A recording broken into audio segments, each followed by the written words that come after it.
Welcome, you monster man. Arrgh! Arrgh! You're like the wolf man. It's the big one. Shut up, dummy. Oh, Jack, this is very special tonight. This is the big one. This is not only our annual Halloween special pumpkin ale, but you tell the rest. It's also episode 201 because any schmucko, as you often call me, can do a 200th episode celebration, but not us. We want to make sure we had 200 in the can before we actually celebrate. So It's here also, we are. it makes sense that our 200th episode was our Halloween watch list, which is another annual tradition. It's our meat and potatoes. This is our time to shine, baby. And by the way, over the last few years, this is usually after this we disappear until the spring, which we're not going to do this time. We promise. No. God willing. And we've, in our talking before this, we started drinking our pumpkin ale already. So let's we did introduce. And by the way, we did not plan this at all. We bought our things separately and just whatever. So what did you lead off with, Jack? This is Southern Tier Maple Warlock Imperial Pumpkin Stout. Does it taste like a pancake? Like a pumpkin pancake? It might be like IHOP. It's got a stout flavor to it. If I tasted this, I don't know if immediately I'd say, hey, pumpkin, but it's not an overwhelming maple. I was worried it was going to be uber sweet, which I'm sure some people would be like, whoa, that's really sweet. But I think this is very tasty. I'm a huge maple guy, so. I once stabbed you in maple syrup. You were like a tree that I tapped. So I also have Southern Tier, and I got their pumpkin caramel, and it's 8.6% alcohol. Now, I don't do sugar anymore, so sweet things taste absolutely horrendous to me. So that's why this is, of the pumpkin ales, this is the only pumpkin ale I got, but I got Halloween adjacent sounding beers for the rest. I've had some sips of this. I would use this to lubricate the tires on my car or something. I have enough connection with the old me to know I would have downed this thing in no time at one point. I'm crushing tonight. I'm suffering through it. Yeah, you are, man. I've got so much in this can. And it doesn't get better as it gets warmer. Just a little tease of what's to come. You say you don't eat sugar anymore? Yeah. I will be eating sugar later on this show. Uh-oh. I have a feeling there's a bag of Brock's candy corn somewhere to your right. By the way, today I watched our first episode. Oh my God. In July of 2011, 14 years ago. Uh-oh. What do you got coming up there? This is candy corn bark. That's upping the candy corn game. This isn't even what I was talking about, but you said candy corn. I was like, oh, I also have that. So yeah, it's been 14 years, and it's just funny to watch. Jason once said, he goes, it's fun to watch the two of you age into old men. As this show has gone on. And I wanted to bring up that it's been 14 years. Wow. We are now 10 years older than Wilford Brimley was when he filmed the thing.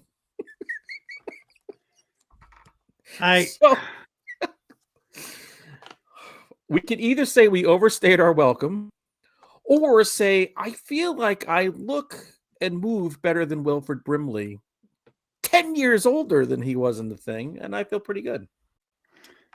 Yeah, like when they shot Cocoon, like they were all like, what, like in their late 40s? Yeah, he was 49 in Cocoon. So it's crazy. Yeah, no, and it's funny because I've seen pictures of Paul Rudd and him at the same age, and you're just like, how is this possible? Well, B. Arthur and Salma Hayek. Dear God. A little bit of a difference. A little bit. How old is Salma Hayek? What's 59? Wow. 59. By the way, I just saw Leah Remini from King of Queens on something. She is dynamite. She's all piss and vinegar. She's a funny person. She is. She reminds me of my wife sometimes. Look at you. You're trying to get that bark open, dude. I can't get it open. See, this isn't. It's got like a zipper thing. This is what happens when you leave us to ourselves. In the old days, all the kitchen stuff was handled by our personal assistants, aka my kids. And now we don't have it. That's what I miss. Coming to your house and recording these. Your daughters were there. We had all our swag. I'd bring over like around 3 bags of like bobbleheads. Oh, tons of beer, candy corn, peanuts always. And knowing that, there's going to be some dinner and movie watching later. Through the zipper. I'm just going to open it. God, thank God your dentures didn't come out. Open that with your teeth. I'm sure this is great, crinkling this right by the microphone. It's ASMR, baby. You got to take your fingernail, tap the bag. Look at this. So it's like a piece of white chocolate.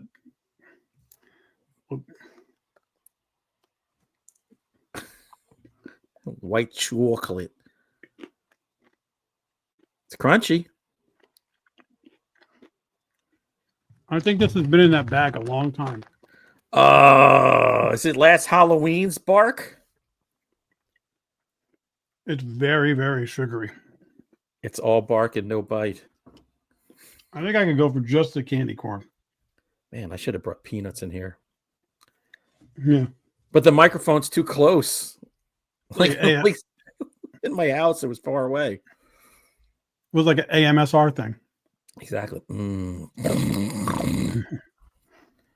All right. So, as we're drinking our pumpkin ale, we had solicited questions from you, our loyal watchers and listeners. And God, we have to come up with a name for them. I know Final Guys, we have finalists. Monster Men, I don't know what we call them yet. I've always just referred to them as Monster Friends. Monster Friends. By the way, speaking of Monster Friends, I showed a graphic at the beginning, a poster of us in American Wolf in London. Yes. I'm going to show it again right now. This is by our buddy Jerry Mulcahy. He does Jerry logo. We love Jerry, and he made this awesome. Like, I want to print this out and frame it. It was one of my favorite movies with my favorite guy. Jerry's the best. I'm going to put it in my foyer. I'm going to put a big poster there, and I'm going to put Jerry in a picture frame as well. The man himself. I'm going to put him in there. Just like boxing pressed Helena. Up. No, Jerry. It's like one of those interactive fun houses where somebody grabs you. Jerry's awesome. And by the way, the picture of me superimposed on that, Jack took it when I went to Colony Pizza and we met. And as we were leaving, I said, I got to take this picture of you. So there you go. That was me after. The picture of me was in my kitchen. My mom took it. I think I left the house at 5 a.m. and we took that picture about 7 o'clock at night. So anyway, that's a great picture, Jerry. You were the best. You were official. You're a monster man. You're a monster man. Just like Steve and Colin are monster men as well for giving us great theme songs. Yes. So we did reach out to you folks and we said, give us questions, ask us anything, give us a little Q&A. And you came through in spades. And we're going to basically use your questions to kind of like springboard and do what this show is all about. A couple Two of guys talking about sitting monster. at a bar. Yeah, literally at a bar, kind of. We need to do another episode at a bar. So for the questions, I'll let you run the questions, but I want to ask, we got some on Facebook right at the 11th hour. Yeah. By Horror Fan Collectors, which is our longtime pal, Spencer. And he wrote this great note. By the way, wasn't it awesome to meet him? Yes, at Chiller last year. Yep. And I met him at another event before that at Asbury Park. We were supposed to, he had arranged for us to appear at a convention in like Staten Island. And then Yes. COVID hit. Yep. I'm so bummed that never happened. Wasn't it going to be like a comic thing too? It was a little bit of everything, and I think we were going to do a panel. We're going to host a panel or be on a panel. Oh man, it would have been great. Freaking COVID ruined everything. So he's got several questions, which I'll read. I'm going to read the end of his note first because this is awesome. Okay. You guys rock, and please don't ever stop. I've listened to and loved every episode. Spencer. You know what, Spencer? We're probably not going to stop. If we're still going 14 years later without making a single penny off this endeavor, we're just going to keep going. Perhaps we could figure out a way to do that next. There we go. OnlyFans count coming your way, ladies and gents. You could get some soap with my bathwater in it. Okay, his first question. Will you guys ever record another episode in a brewery? The last one, way back when, was awesome. I would love to do that. Yes. Well, I don't know if it's going to be a brewery, but we will definitely do another live thing sometime. We should really think about that. The thing is, that was a book signing for you. Yeah. That was at like a bar that no longer exists. Yeah. But no, I think the idea of going to a brewery is actually a pretty good idea. There's a ton around me. There's a ton by you. There's a ton between us. Will you ever record an episode at the Mahoning Drive-In paired with a hammer / Amicus double feature would be epic. Oh my God. All right, I'm going to talk to Virgil over there and see if we can make that happen. Well, at least we could do the Mahoning. I have an idea. There is a Pocono theater here. It's beautiful community theater, but you can rent the theater out. And I'm thinking my Mothman book will come out either end of this year, early next year. And in the spring, hosting a monster double feature there that's also a book signing where Jack and I can present and be like Svengoolies squared, introducing the movies and being your horror hosts and having a whole big shebang. So I think we would do an episode there. Hells yeah. Yeah. So I'm working on it as we speak. Will you tape an episode at the Blairstown Diner / Camp Crystal Lake during a tour? We've gone to both and they're killer. I would love to at least go down and experience that because I was in that town on business. And the people that I was meeting with mentioned it. And I was like, wait, what? This was years ago. Yeah. So I saw the diner, but I had to get on the road before the George Washington Bridge got too crowded. Yeah. That sucks. And I know that you're not that far away, not far from there. So I could definitely see us doing a little pilgrimage to that. It is 15 minutes from my house. So I am down to do that anytime. I'm down to clown, man. I love that idea. And finally, I love this. And I will add it to this one. Okay. Will you ever drive the 9.5 mile distance of Clinton Road in New Jersey and record all the way? It's allegedly the most haunted stretch of road in America. But we didn't see anything when we drove it. But there's a brewery at the start and end of it. Oh, that's why people are seeing things. They're hammered. Just driving. I would definitely love to look into this. I passed by it one year. I forget why I was out there. I would do it in a second. That and Venturola would go with us and do the camera work. Hell yeah. He's retired now. He's got plenty of time. And I would do Buckout Road too. Over in White Plains. So the one that I was going to tell you is Dracula Drive in Trumbull, Connecticut, where the melon heads are. Yep. I know exactly where it is. And it's this long stretch of road. I don't know how long it is. Let's call it 4 miles. 4 clicks of like forest. That we could definitely do that. My sister would be happy to work the camera for that one. All right. I like it. Because I think we need to get out more. I think That's goal right for near the coming year. Easton Cemetery. We could go back and say hi to the white lady. Hi. We're gonna go back with shovels. Which Ventarola was there for that. So He was, and he will feature later on in this episode. Those are great questions and great ideas, and I do think we need to get out more. So Spencer, thank you. That's a great way to kick this off. Yes, you are the man, Ira.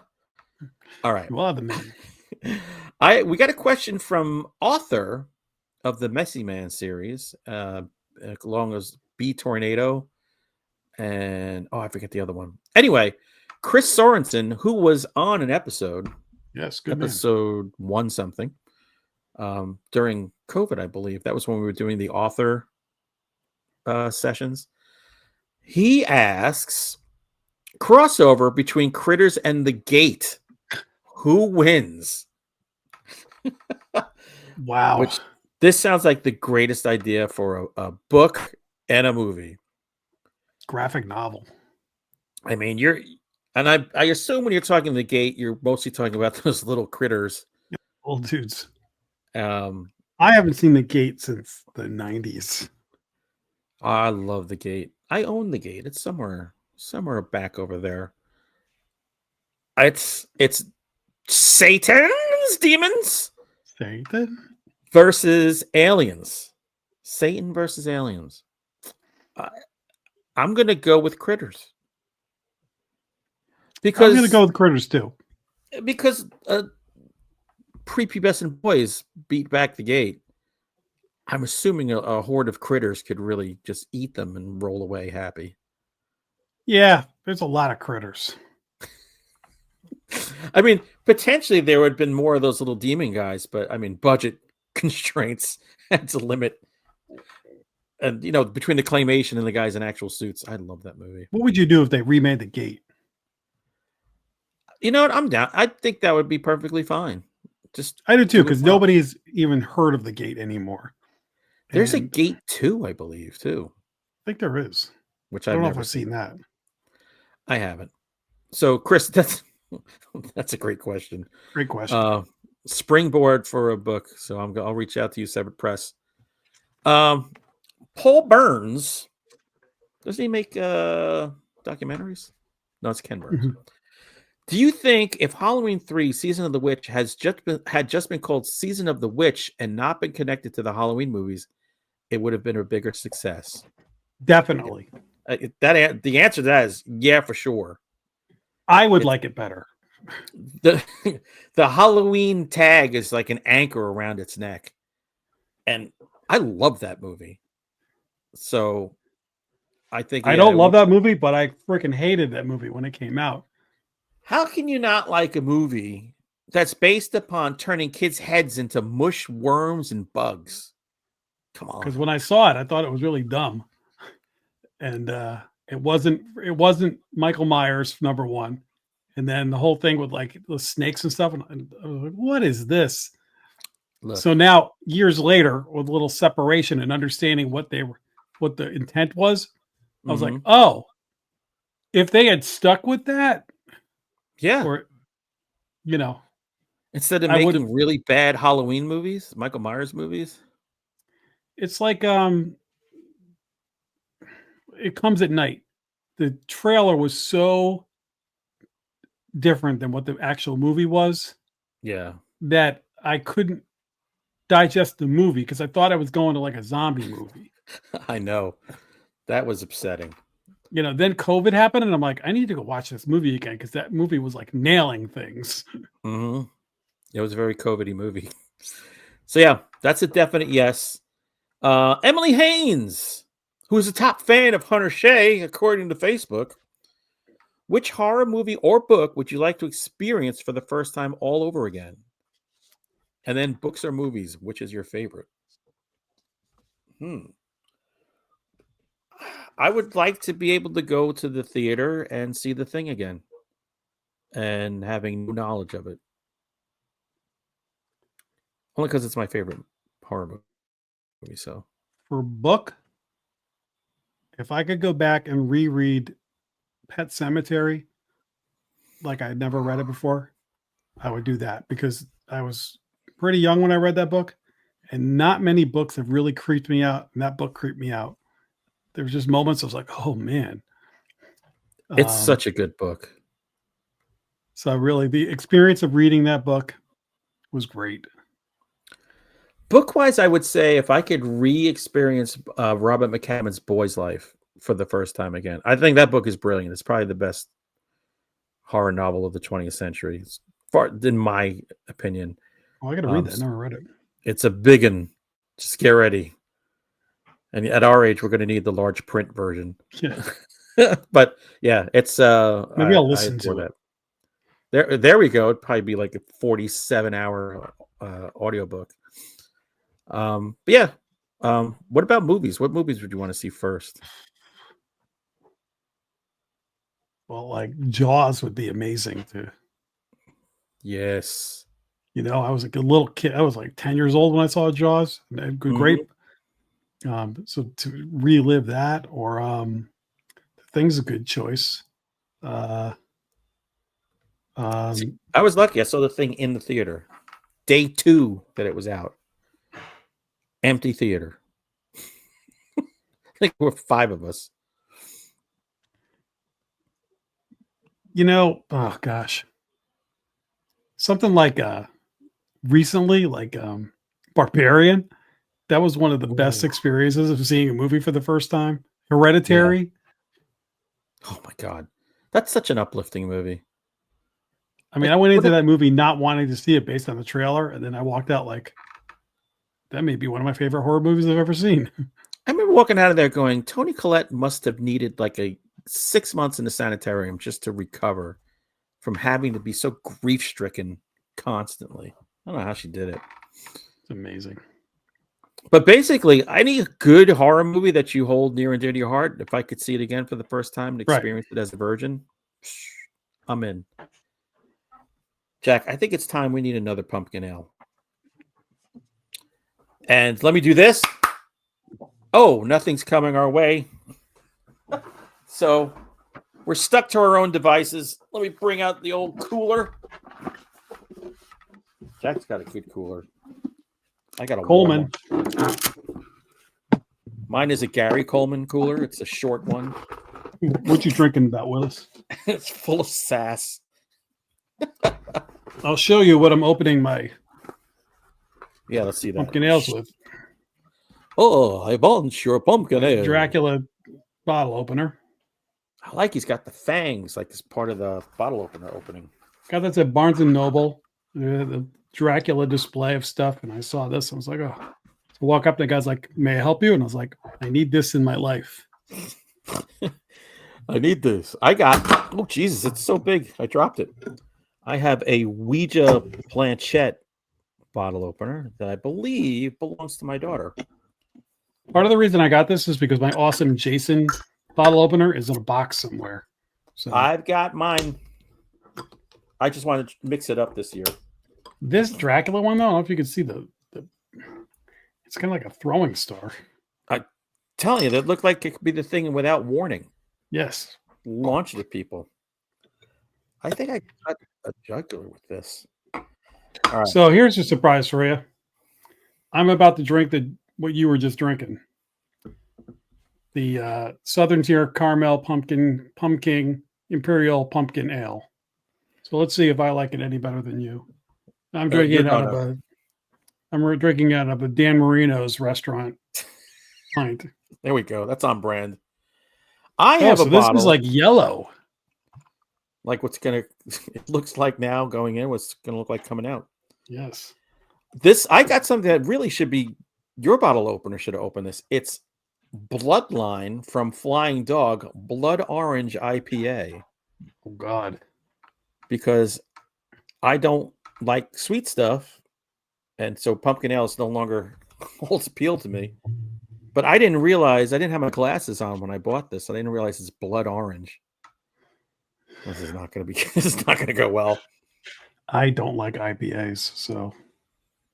Actually, it doesn't smell orangey. It doesn't smell citrusy. Let me give it a shot.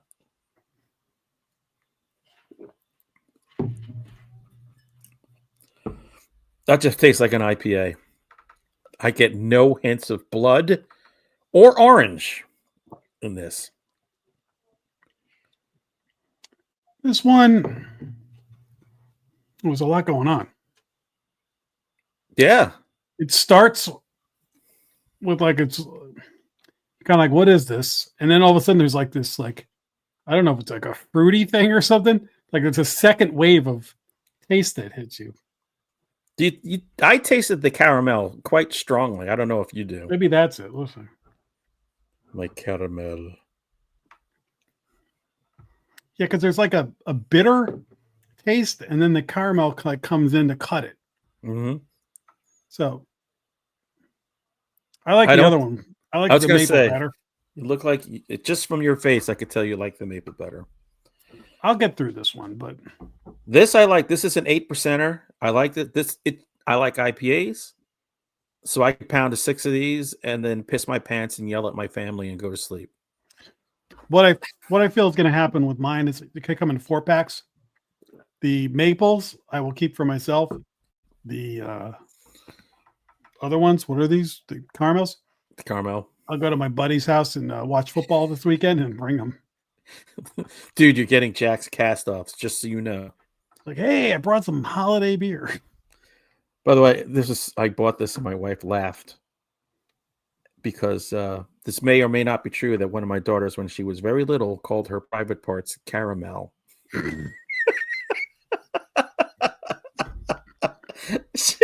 I have an itchy caramel. Want to see something else I got for the holiday season? I do. This is the dumbest thing I bought just for this show. Okay. This is Old Spice pumpkin body wash. What? Pumpkin spice body wash. And I have Come not on. opened it so I could have my reaction video on this. Could you take the camera into the shower and just shower quickly and then Norman Bates comes and let's see what this smells like. I sent away for this on Amazon. Oh my God. Pumpkin spice has gone too far. Oh my God. It smells like a cookie. If I wash myself with this, like, I can attract mosquitoes. It smells like cookies. Cookie Monster's gonna eat your ass. Oh my God. I'll try this, but this is, I'm gonna like go out to dinner. My friends are gonna be like, somebody ordered dessert. What's going on? Here's the deal. You and I both work from home. Just do it a day when you know you're not going anywhere. You're working, but you're not going to see anybody. Test it first. Things I do for this show.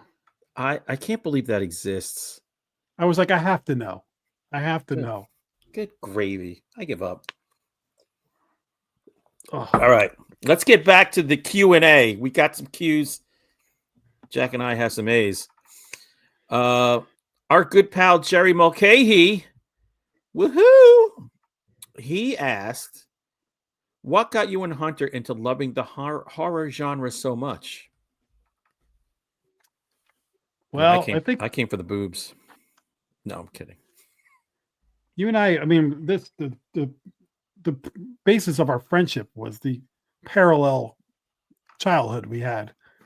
Yep. I would say when we were little, I mean, for me, like Channel 11 would show horror movies at midnight. Mm-hmm. So I would watch Saturday Night Live, wrestling on Channel 9, and the horror movie with the manual dial. And if the horror movie was good, I'd miss the other stuff. And then if Saturday Night Live was good, but all those shows like didn't hold your attention. Like, oh, musical guest. And then like, oh, there's superstar Billy Graham. I'm going to leave wrestling on. Yeah. And then like even the horror movies, like the Hammer horror movies, there's like really scary parts. And then like English people talking for 20 minutes and be like, okay, what's next? I'd be terrified. And then like, okay, now I'm bored. I know. Talking and walking. That's a Hammer movie. And then, we're going to do a whole show about this soon, but Saturday and Sunday afternoons, like Creature Feature and stuff like that. Yeah. Chiller theater. The culture in the 70s was all about monsters and TV, made for TV movies and model kits and library books about monsters. We had the glory of being there when Aurora monster kits, like our Yeah. dads would bring them home, and we put them together. I'd put them together with my dad. He got me Famous Monsters of Filmland magazine all the time. He would wake me up and say, "Oh, there's the Deadly Mantis. Come on, let's watch the Deadly Mantis." And he's drilling a Schaefer, and I'm drinking milk and watching that. My dad is completely the reason I got into horror because he wasn't just a horror fan; he was like a film historian. So, like at the time, it annoyed the crap out of me. Like he's telling me who the director is and other things he did, and he's like Svengoolie. You watch Svengoolie and you get the breaks. He would be giving me the breaks through the entire movie, and as I got older, I'd be like, "Shut up." But man, am I glad he did that because now I do the same thing to my kids. So it's gone full circle. My dad wasn't a horror fan, but would call me in whenever he liked stuff like that, but he wasn't a historian. But if he ran into something cool, and like I love the Night Stalker, so he would watch that with me and stuff. So that's cool. He indulged your the stuff. And then I'm telling you, I talk about the BBC Dracula more than anybody you ever met. Yep. My dad watched the first part of that and then was like, you have to watch the second half of this. And he told me about the first half and how great it was. So I watched the second half of the BBC Dracula. It was scared the hell out of me when I was like 10 years old. And then it wasn't for years until I finally got a hold of it to see the first half of it. Oh, jeez. Because they only show it once in a while. Yeah, exactly. And then like a few years ago, I was talking to him about it, and I was like, talking about how great it was, and like you could tell, like he hardly remembered it. I was like, well, it wasn't a seminal moment of his life. Yeah, or like he came home from Jaws and he told me the whole story of the movie because I was, what? Yeah, 7 or 8 when that came out. I think I might have read part of the book of Jaws before I saw the movie because my dad was also a big reader, so there were just books everywhere, and he never discouraged me. At 9 years old, I'm reading H.P. Lovecraft. I don't think I knew what the hell I was reading, but I don't know about you, but for me, like we go to the library and there was all these books about movie monsters and stuff. Yes, and you've seen I've got a freaking coffee table book collection. Mm-hmm. And our art teacher's husband wrote some of them, so I have some of his. Which is but awesome. Like we would just go to the library and like look up all the horror. And I had a book that when I was really little, the book scared me, and I still have the damn thing. I love it now, and that's how I would like talk about horror movies, and I'm like, I didn't even know what I was watching half the time because I was just turning the knob. Then I'd have this book, and I'd be like, oh, that's from my book, and I'd go back and be like, oh, that was the creeping flesh or whatever. Yeah. Oh, the creeping flesh. But so it was inevitable, and we had In Search Of, and Kolchak, and Abbott and Costello meet Frankenstein. Yeah, there's nothing else you need. Jerry again named the one horror movie that really creeped you out the most. As a kid, as a kid and as an adult, I'm going to throw that in. Well, we've talked about the ones we've done as a kid before, and it's worth repeating. Yeah. So, oh my God. Now I forget the name of it. The Terror Express. Yeah, Horror Express or Terror Express? I got to look it up now. So mine was when I was like total little kid. Let's scare Jessica to death. Me and my dad had a fire going. He goes upstairs to get something to eat or something, and I'm downstairs, and that movie's just rolling. And like I was just like petrified. But again, I was like 7 or something. Right. So there was a million movies that scared me. Anytime one of the Hammer vampires like showed their fangs, I was hiding under the bed. But that one in particular was like one that I remember. See, nothing scared me movie wise, but Horror Express with Christopher Lee and Telly Savalas. Yes. It was that Jesus-y looking dude with the white eyes at the control of the train. That's what really, I don't know. You know what? I think because he looked so much like Jesus, and I was a Catholic school kid, I think that just wigged me out totally. That and From Hell It Came, which is an absolutely horrible, horrible movie about a guy who gets murdered by these natives, and he comes back, his soul in the heart of a moving tree, with a face that looks like it's constipated. But something about, as I was little, that moving tree scared the bejesus out of me. You know, when I was little, what the freaking hand that comes out of the ground and Carrie. Oh yes, that's creepy. Hands coming out of the ground was always like a creepy thing. Like, there's a Kolchak episode where the vampire's hand comes up out of it. I always found that. Chiller Theater must have wigged you out, man. Oh, I love that. Chiller Theater. What was that? Saturday or Sunday afternoon? They would show that. Mm-hmm. And now we get to go to the convention. That's part of what's missing now. Is back then you could just be changing channels and come up. Like I just ran across Gargoyles one day. It was like, what's this? Or Tourist Trap. What's this? And you know, now I'm doing a podcast about horror movies because I met a guy like you who was like, same with me, you know? Yeah. But nowadays there's too many options. It's very rare you're just going to happen, because it was either like that or PBS or some stupid game show. So like, all right, I'm going to watch this thing and see where it takes me.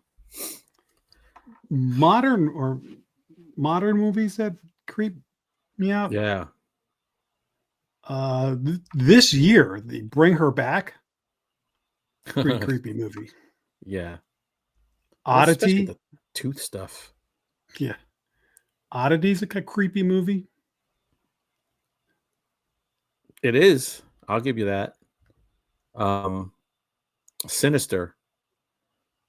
The first time you watch Sinister is a tough one. It's the only movie I watched where my wife called a timeout. I think The Descent is one of the scariest movies of all time. I want to watch that with Chad Lutzke on my lap. And I want to hold him in a bear hug so he can't leave. And I'm going to put toothpicks in his eyes so he can't close them for the claustrophobic stuff. I will say, I remember seeing Silence of the Lambs in the theater. And when Jodie Foster goes down the stairs after Buffalo Bill, you could feel the tension in that movie theater. Everybody was terrified at her going down into that basement. By the way, you can't replicate that streaming it at home. You just can't, because you're not feeding off the energy of everybody else, and you're easily distracted. Your phone lights up, somebody walks in, you hear something. So that's why we need theaters. That The Sixth Sense was the same kind of thing. Like that was a collective. I remember the woman in the kitchen, like you could just feel the room, like terrified as he was. I'm the worst person for that room, for that movie. I walked out on that movie because me and my friend were dying to smoke a cigar, and we had figured out the movie halfway through, and we just left and went outside and smoked. All right, before we get to more questions, our good pal Jim Herbert, who, if Jack and I are John Cleese and Michael Palin of Monty Python, he is, oh God, I always forget his name again. What is it? The animator. Terry Gilliam. He's Terry Gilliam. And Gilliam? He's Jim Herbert to us. Jim Herbert West. He makes very Gilliam-esque kind of movies, and he did a wonderful homage movie of a retelling of our White Lady episode. And he had reached out to me before he did it. He says, I just need to ask, is Mr. Venturola still with us? I'm like, Anthony Venturola is alive and well. He goes, good, because I have him in this and I'm doing stuff to him. I'm like, awesome. I can't wait to see it. So that's our most watched episode by far. And cameraman for the White Lady. Anthony was the cameraman. So I think we should show everybody this little movie. The mad mind of Jim Herbert. Based on the mad morons of Monster Men. Yeah. Roll it. The following digital puppet show was animated, recorded, and edited without the participants' foreknowledge, permission, cooperation, emotional support, financial underwriting, or either tacit or explicit approval, nor can they be held in any way accountable or responsible for its contents.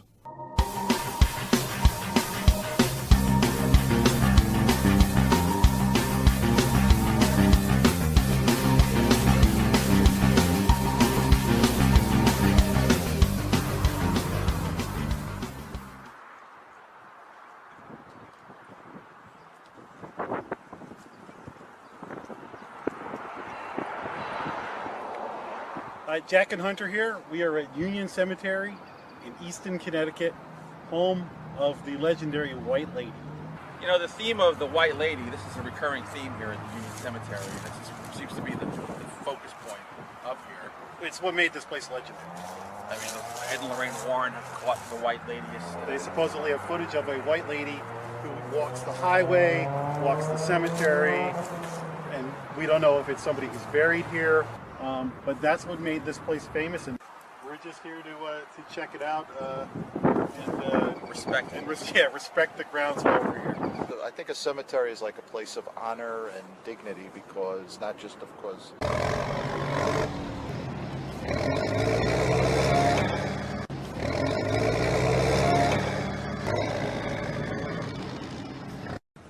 Okay, I'm going to try the EVP session here. I'm going to do it a little differently than most.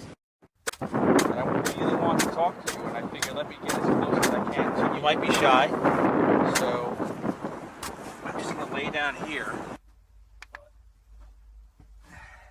I'm just here to talk to you if you want to talk.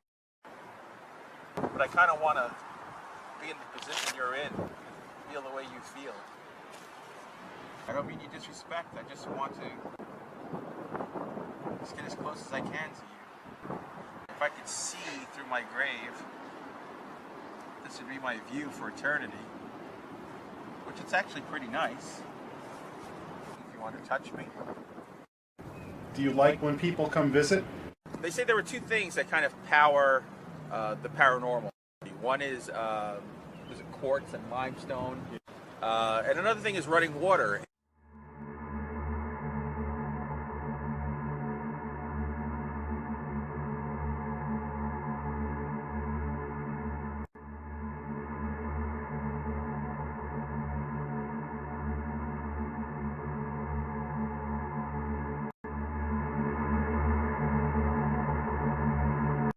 One of the great things about doing something like Monster Men is that, you know, we get to talk to people who do this kind of stuff and go different places, but because we live in the New England, New York area, some of the most haunted spots in America are within driving distance from us, particularly this one. So, you know, whether we see a ghost or not really isn't as important as the fact that we can come and check out such a famous place. So I just think that if there are spirits anywhere, the spirits are around all the time. I don't think they wait at night.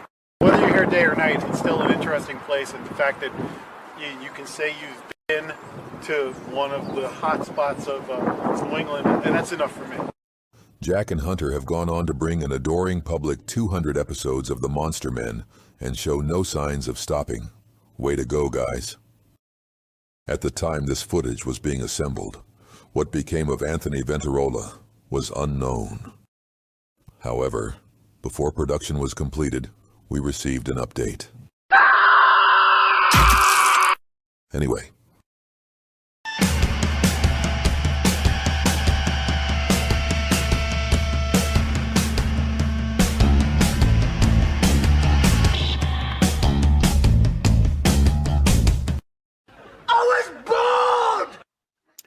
And we are back. Woo! What you think? That band is insane. I love it. I love the ending of that. That's such a funny movie. Thank you so much. That was great. By the way, we have thinned out since those days. Yes. A little more fit than we were back in our younger years. I have noticed that too. I don't go back and watch a ton, but I just see the thumbnails and I'm like, oh, I'm not like hanging out in bars eating buffalo wings all night anymore. Our heads just getting bigger and bigger. We're here at this haunted KFC. Where are your fans? I hate them all. Starving. All right, let's go. Let's go back to the questions. Did I already do? Yes, I already did Chris Sorensen. Did I do his the gate? Yeah, I already did that. All right, so let's get back to Agent Cooper. That's a whatchamacallit? That's a Twin Peaks reference. Yes, it is. So Agent Cooper 5120. With Hollywood going somewhat off the rails, really?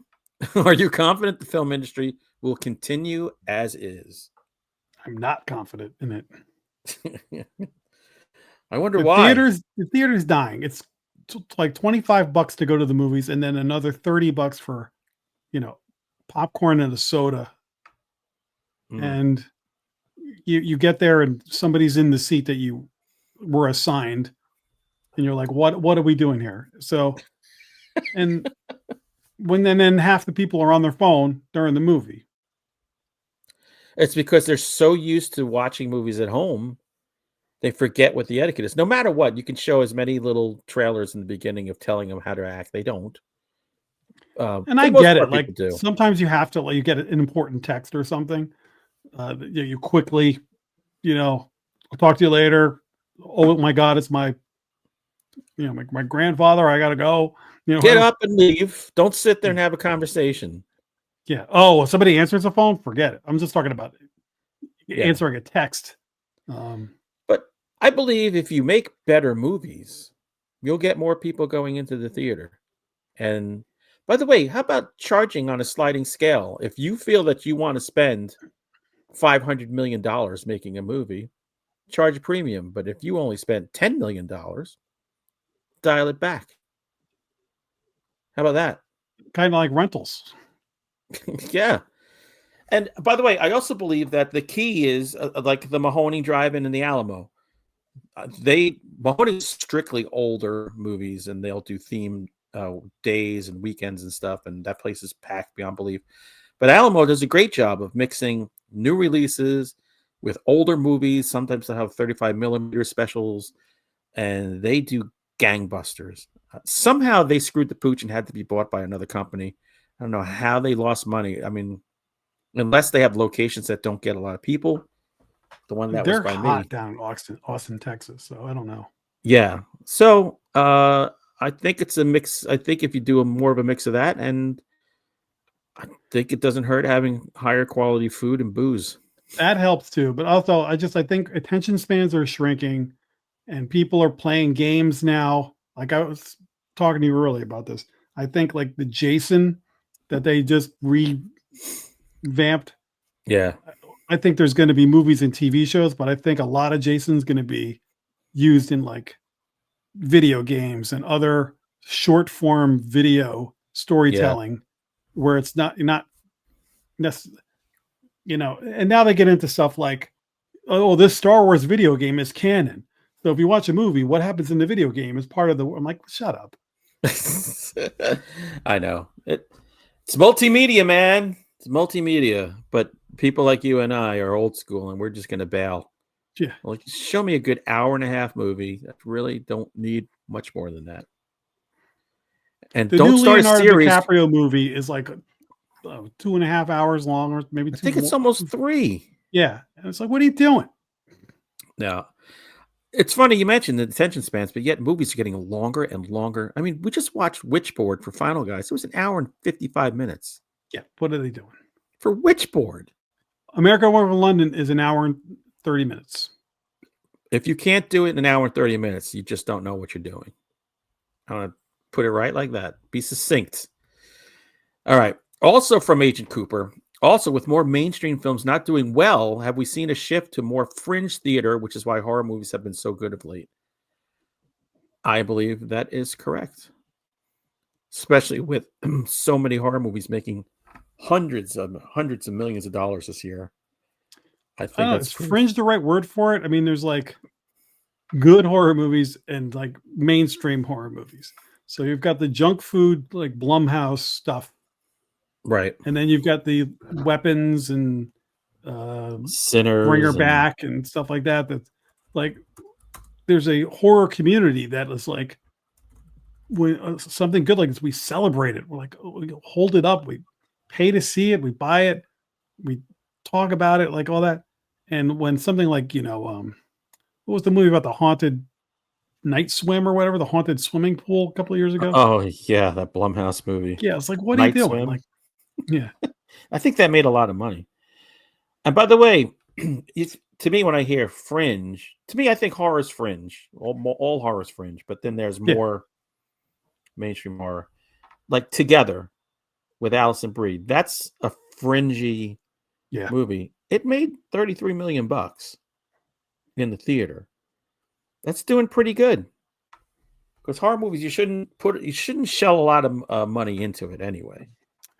I let this beer sit and had the taste in.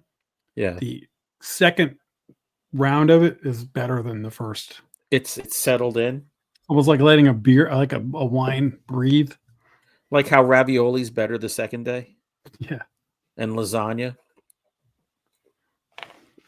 I dig this beer. I like it a lot, and I I'm like going it. to I be like it a lot. I'm going to be urinating all night now. Thanks. All right, Paul Hibbard, The my brother madman. from my brother. What's your thoughts on the Patterson Gimlin film, or as those in the know like to call it, the PG film or the PGF? That's the JFK video, right? That's the one. He's in the car, or she's in the Back car. to the Patty's left. in the car. Back to the left. Back to the left. As I'm going right, back to the left. Do you The Patterson feel? Gimli film, which I remember from my In Search of days and all the books that we were talking about, Mhm. that was the image of Bigfoot. That's the image of Bigfoot that you think of. Yeah. My one note on that was the word was sketchy. Because to me, like I've seen videos where they show the exoskeleton and musculature stuff and everything, and I'm like, I think that could be a guy in a costume. But I don't think it's a guy in a costume, and I don't think it's fake. I've seen the stabilized videos, and I've seen they've enhanced it a little bit, and you can see the ripple of the muscles. I talked to Dr. Jeff Meldrum, rest in peace, about it, and other squatchers, and we all feel that's probably the closest to the real deal we have out there. Unfortunately, with the proliferation of AI and all these tools out there, you can't believe anything new. right. So you like with this and UFO stuff, you got to go back to the old stuff where it was harder to fake. So I believe it was real. Don't know what it was, but I like to think it's Bigfoot. Mhm. Put out there. Because God, I just pray that that Patty's out there roaming around Bluff Creek. That's a creepy video.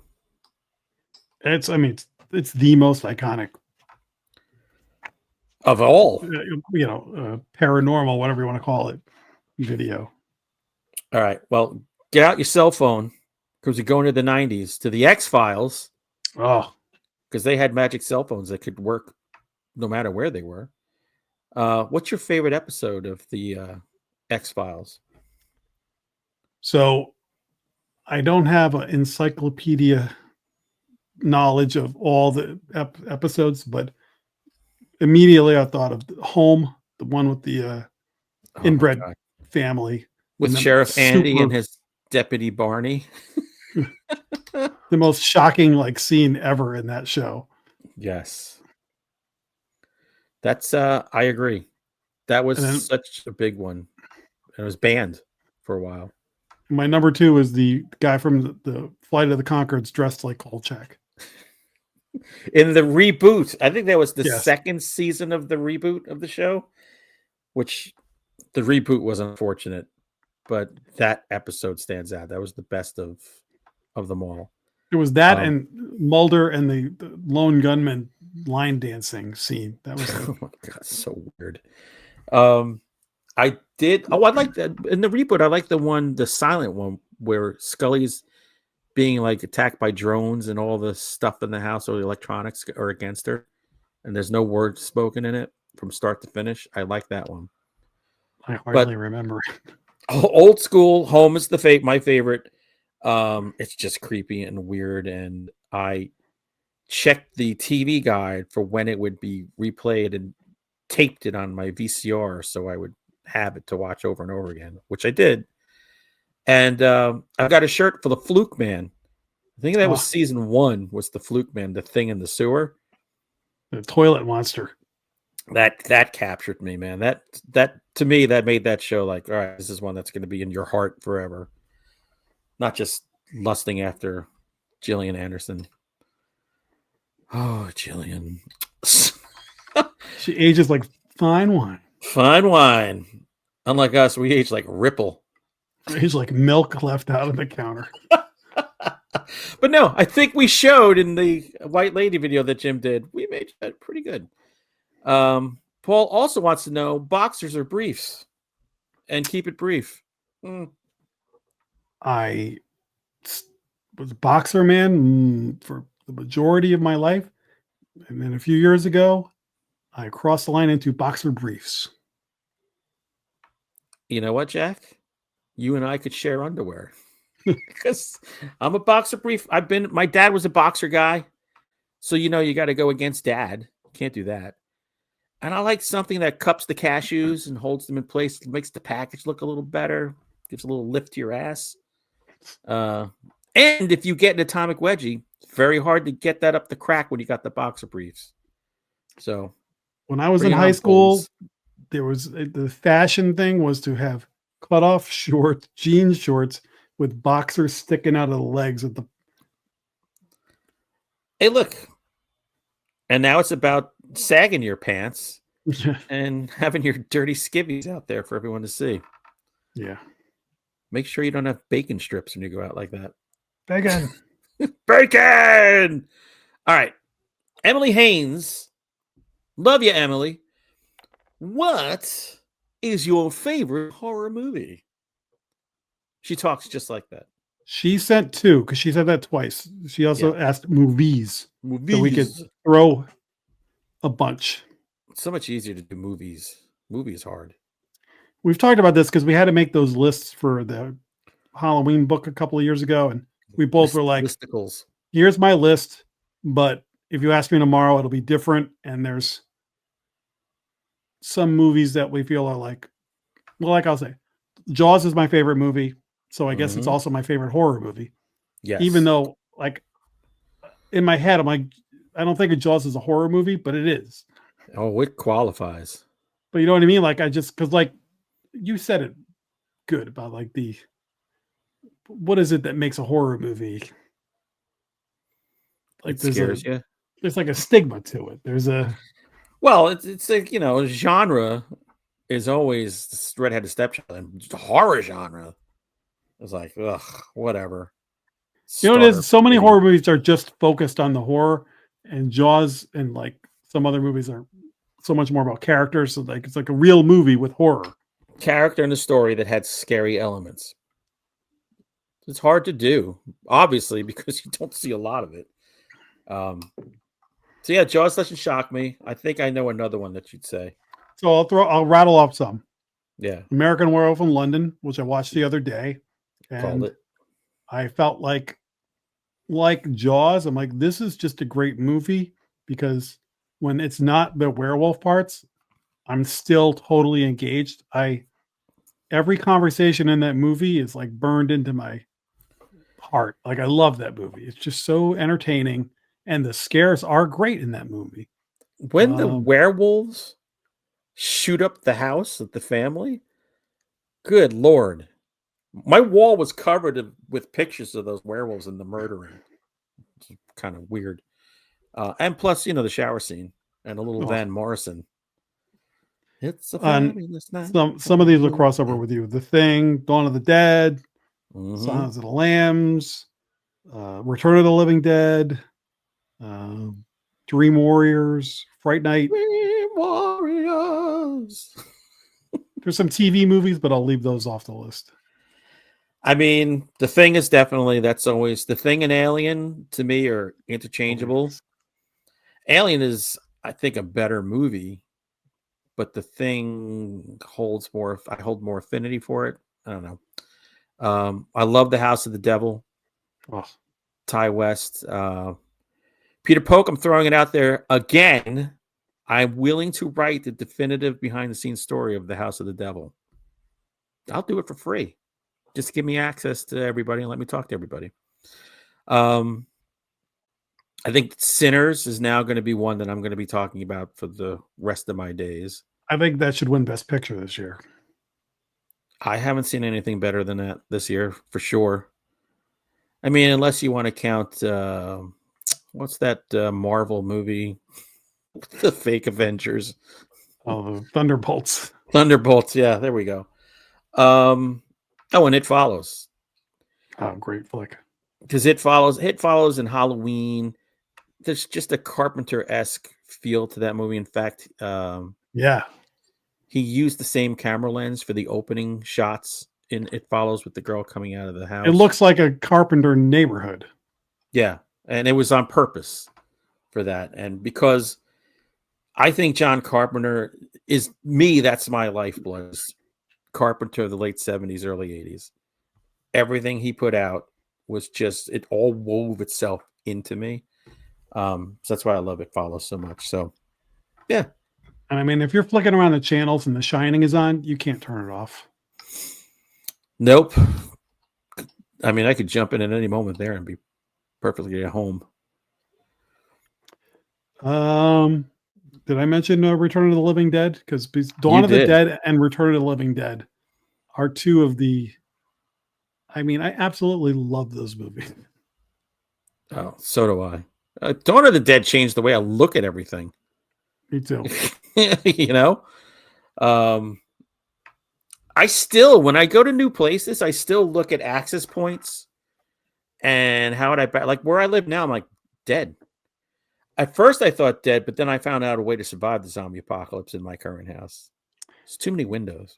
Me and my buddy Morgan, when we lived in Mass, were at a Chinese restaurant on Route 1 in like Saugus or that area. Mm-hmm. And we were talking about what if the zombies hit right now? What would we do? You know, Right. Could we get back home? Where would we go? What would we do? And then not that long ago, but I don't know, 7-8 years ago, that book Cell came out, probably longer than that. Oh, that's a while ago. They go up Route 1 in that they go from Boston up to, they walk right past where we were. Yeah. And I'm like, oh my God, this is me and Morgan. This is our conversation. Yeah, except you wouldn't live that long. We are fodder. We're now at the age where we're fodder for anything that comes along. Oh, yeah. At this point, I'd finished my my peking raviolis and die. I want to die with a full stomach. Emily also asks, do you believe cryptids are real? Do you believe in magic? Do you believe in life after love, love, love? I believe Cher is made of formaldehyde at this point. I just the lack of evidence like is concerning. But there's a whole ocean where every year they keep finding stuff that like, oh, we didn't know that this was existed, and that goes for land too. But so I'm skeptical of most things I see, but you know, talking to people like Eric Mintel and Lyle Blackburn who are really investigating this stuff, yeah, I have an open mind to it. But I'm not just most stuff I see, I'm skeptical of. No, I mean, by the way, that's a good way to be. And it's funny, I asked Lauren Coleman, he of the Godfather of Cryptozoology and the owner of the Museum of Cryptozoology.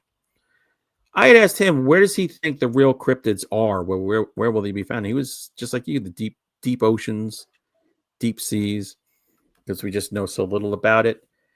I have theories about a lot of the things we see being real, but it's not a reality that we think of as real. I'm kind of going in the direction of going in the woo direction of things, but I also don't believe that our cells, like everything is as real as we think it is. So maybe they are or not. I choose to enjoy, to hope that they are all real, except with the exception of Bat Squatch. Um, I don't think Jersey Devil was ever real. I think Mothman was real, but there's a lot that goes on with Mothman. I just wrote a book about Mothman, and my God, something I thought was going to be like, 30,000 words went to almost triple that because I was trying to cover all the parts of the phenomenon. So, yeah, I'm going to choose to believe that a lot of them are real. Just what the reality is. You want to keep selling them books, you better say that. Yeah, exactly. By the way, you just mentioned Eric Mintel, and I'm trying to find his question, but I kind of remembered. He wanted to know, what is Jack eating right Good now? question. I'm glad you asked that before it gets too late. So I do tasting club on my Instagram. Right. Yes, you do. Find stuff at the supermarket. I got something for Halloween season for this episode. Let's Ready see. for this? Pumpkin spice Twinkies. Oh my God, it's even invaded Twinkies. Let's give them a try. What Eric, this smells is for better? Does that smell better than the Old Spice? you. We'll see. And can you lather up with a Twinkie when you're done? Just squeeze all that cream all over you, you dirty boy. It's been a while since I've had a Twinkie. I'm curious to see how small they are now. I guarantee they're smaller than they were. Hard to tell. It does feel a little smaller, but at the same time, I was probably smaller when I used to eat these. Our hands were definitely, everything was a little smaller back then. It's not especially orange or anything. I bet you it's orange cream. It smells like the Old Spice. Oh. The rest of the Old Spice smells like a cookie. It smells like a Twinkie. All There right. we go. Yahoo! Twinkie the Kid. Take a creamy bite. Get in there. Tastes like sugar.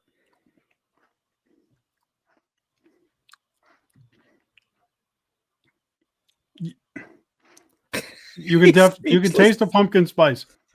All right. Because if you ate this, you would be like, blind taste test. You took a bite, you'd be like, what's with this Twinkie? Right. All right. I think might be the cream, because the cream is kind of I don't think they're changing the Twinkie itself. Yeah, I think it's the cream. You know what's so funny? I could smell it. I'm 2 states away, and just sense memory, I'm smelling what a Twinkie smells like. That's crazy. I gotta be honest with you. I gotta put this away because I could crush the whole box of Twinkies. All right, that is a Jack Campese Tasting Club seal of approval right there. I haven't had a Twinkie in so long, I didn't know what to expect, and I'm like, oh my God. All right, we found a new love. A new love. I don't want to look like I did years ago in our videos. With our balloon heads. All right. We've got one from Dennis Logan. Oh, this is interesting. What is the one horror movie, TV series, book you refuse to view no matter what people say about how good it is? Wow. I couldn't think of anything. There's a movie that I saw once and I really dug it. It spawned a series, but I won't watch it in any way whatsoever anymore because the director is a child molester, I believe. Jeepers Creepers. Oh, that's a good one. I haven't even seen the Jeepers Creepers movies, and I won't because I don't want to get yelled at by you. I'll let you do it. It's fine. No, but I feel I'm on the same page as you. What I thought of when I saw this, I was like, I have no desire to go through the Children of the Corn series like Jason did. Oh, that's a punishment if you do that. And like the Amityville movies, I will only pick random ones to watch based on the title and then right have a bad experience. So those are kind of the stuff I was thinking. But you're right. The Jeepers Creepers is a good. Which, I mean, the original movie's it's excellent, but not going to give it any wind in its sails. You know what? I hate to say this because I grew up a fan, but like most of the new stuff Stephen King puts out, I'm not going to read it. Definitely will never buy it. By the way, you don't have to. All the libraries have it, but on Final Guys, Jason reads these, and I haven't heard anything good coming out of. And Jason's an enormous fan. He'll read anything King puts out immediately, and he hasn't had anything good to say. So, we all have sell-by dates. It's okay. So I'm not going to waste my time there. Yeah. Let's see. Hold on. I hate that Facebook. Just give me all comments. Why do I always have to select all comments instead of most relevant? Oh, Dennis Logan also said, "What famous horror writer do you hate to read?" That I don't have an answer for, except Hunter Shea, maybe. I have an answer, but I'm not going to say the answer because I have to live in this community. Hunter Shea, Jason Brandt, Tim Meyer, Chad Lutsky. Yeah, we all suck. No, Laurel Hightower, anybody I've podcasted with. Violet Castro, all these hacks. Yeah, there's one super popular author that's out there right now that always gets praise, and I don't understand it. I've talked to other writers who don't understand it either. So I would say Brian Keene, but he gave me some good bourbon when I hanging out with him in Connecticut a couple of months ago. So if you say that, he's going to find you and he's going to kill you. Actually, and Laurel's given me a lot of bourbon too. So, and you've given me a lot of booze. Yeah. So come you on. three are in. Jason's bought me rounds. See? I think Chad's like it because I met him in person. All right. I'm going back. Emily Haynes had another one. Oh, this is for me. What book have you written that is your favorite? I can tell you mine. I'm not going to say creature. Favorite is either Swamp Monster Massacre, because it was early on and it was just kind of like a fever dream. I came up with it emailing my editor at Sam Hain at midnight while I was watching John Taffer on Bar Rescue. And I said to myself, I said, he looks like a shaved down skunk ape. Wow. And the whole idea came to me in that moment. And we had a deal before we hit 1 o'clock in the morning and a whole story concept.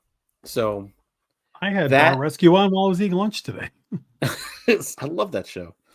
That and the Montauk Monster. I think that was my first high pressure book deal where I knew it was going to get distributed everywhere. And I put my heart and soul into that book during a time of extreme grief because my dad passed away as I was within the first third of the book, maybe. So the fact that I got through it and it did so well.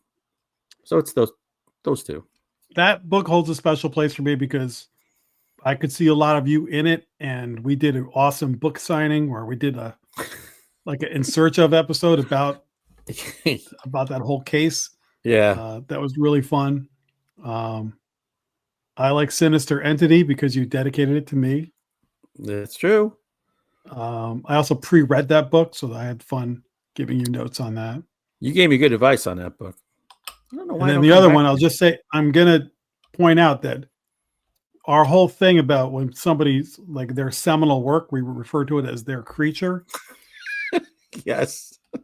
I'm the one who powered that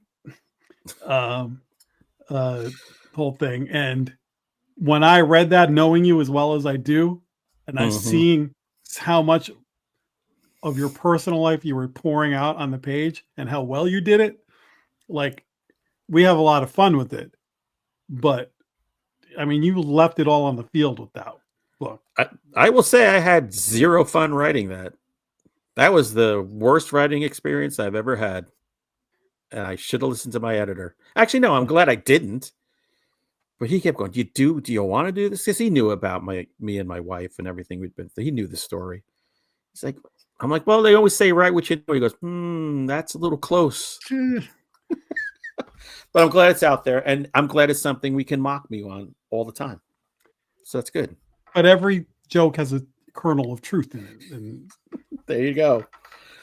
Oh, creature is my creature. That, by the way, I don't have any more questions. I don't know if you have any. oh, I do. Oh, here we go. You missed a ton of them. Oh, it's late and I'm drinking. Maybe not a ton, but let's see. Define ton. James at Horror Reader. Damn you, James. Here's a silly question for both of you. If you were a villain in a slasher movie, what would be your weapon of choice, and which 3 final girls would you want to go up against?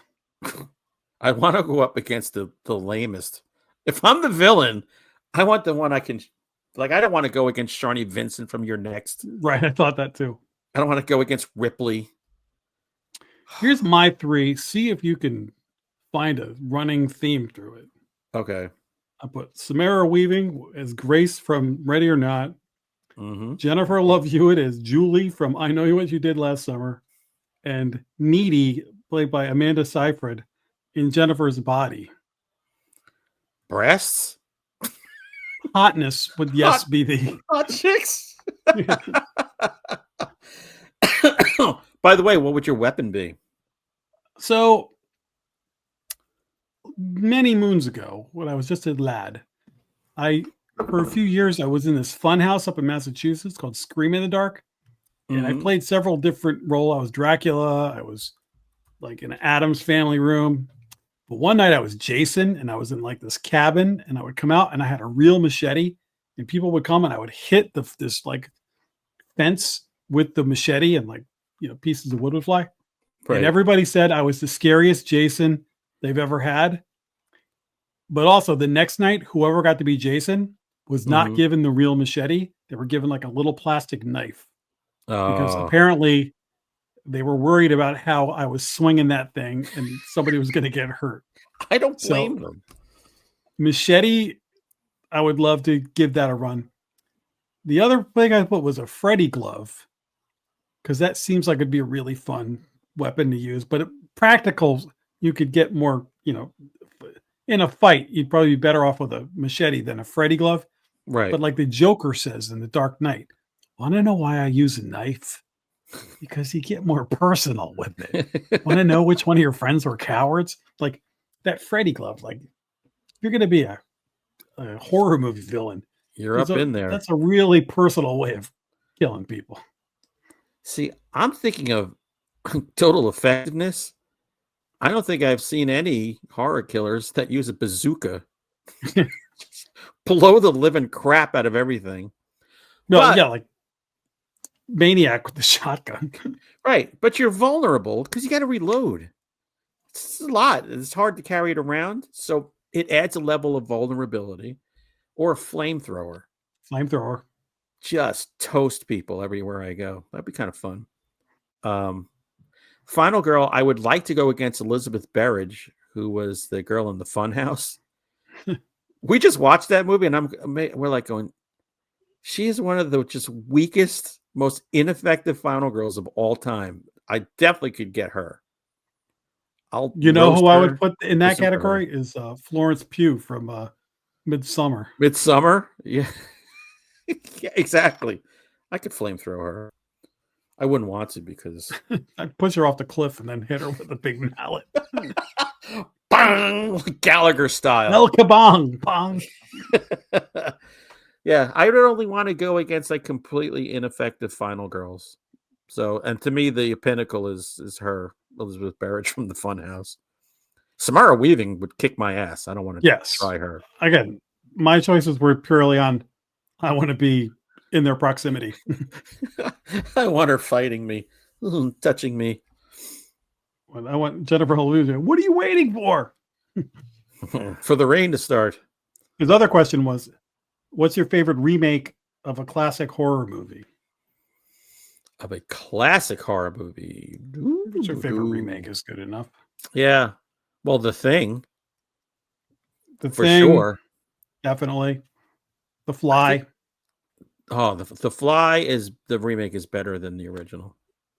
The Fly is better, and The Thing is a remake, but it's also sort of just like it's such a different movie than the Thing from Another World that it's almost not a remake, but and they're both excellent. The Thing from Another World, I love that movie too. It's again like Evil Dead 2. It's basically a remake of Evil Dead. Sure, with smaller cast. Hills Have Eyes, great remake of The Hills Have Eyes. I got one. Invasion of the Body Snatchers. Whew. That Donald Sutherland remake is killer. That's the best one, I think. And then there's Body Snatchers, another one from the 80s. Which I haven't seen since the 90s or whatever. Which is it's pretty good. That's an unkillable concept, by the way. Yeah. I think you have to work really. Whoever does made Amityville Death Toilet, maybe they could ruin it. Yeah. But I think anyone with any modicum of skill will make a good movie with that story concept. The remake of Dawn of the Dead has one of the best opening sequences of any movie. What? That's a good. I wanted to hate that remake, and I can't. It was actually pretty good. It doesn't beat the original though. No. And as we talked about in the last episode, the Fright Night remake's pretty fun. Yeah, that's on Tubi right now. In fact, my wife had it on last night. Let me see. What else do I have? Anything? Yeah, I think we got everything. Dude, that was an episode. We got fan art. We got fan films. Q&A. What more do you need? Pumpkin ale. Whatever the hell it is I'm drinking. Blood Orange IPA. Cheers. Here's. Pass out after this. By the way, if it takes us 14 years to get to episode 402, we're going to be in our 70s. Wow.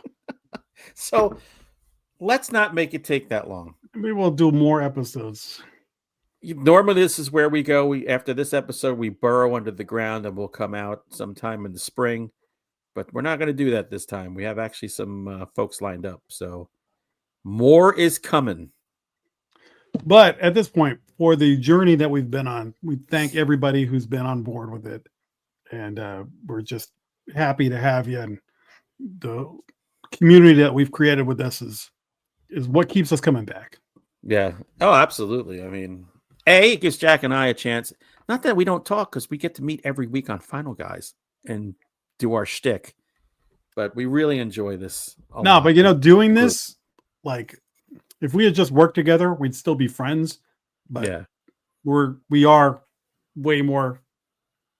We call each other brother from another mother. When you put this many miles, we're like, okay, yeah, actually. It's been a long damn time. What a long, strange trip it's been. Yep. So this is awesome. You guys are fantastic. And man, just wait to see what's coming next. By the way, I want to say, tell us a topic that we haven't covered in 201 episodes that you like, either a topic that we haven't covered or a guest maybe that you think that we should reach out to see if we can get them on the show. If we choose your topic or guest idea and you live in the continental United States, I will give you a copy of my book, I Kill in Peace. Nice. So just comment on the show here. Let us know what your thoughts are, and we will get cracking on it. And I'll get a book without a cracked spine out to you. Okay, folks. We'll see you next time on Monster Men. Monster, Monster Men, Monster, Monster Men, Jack and Hunter and again. Monster, Monster Men, Monster, Monster Men.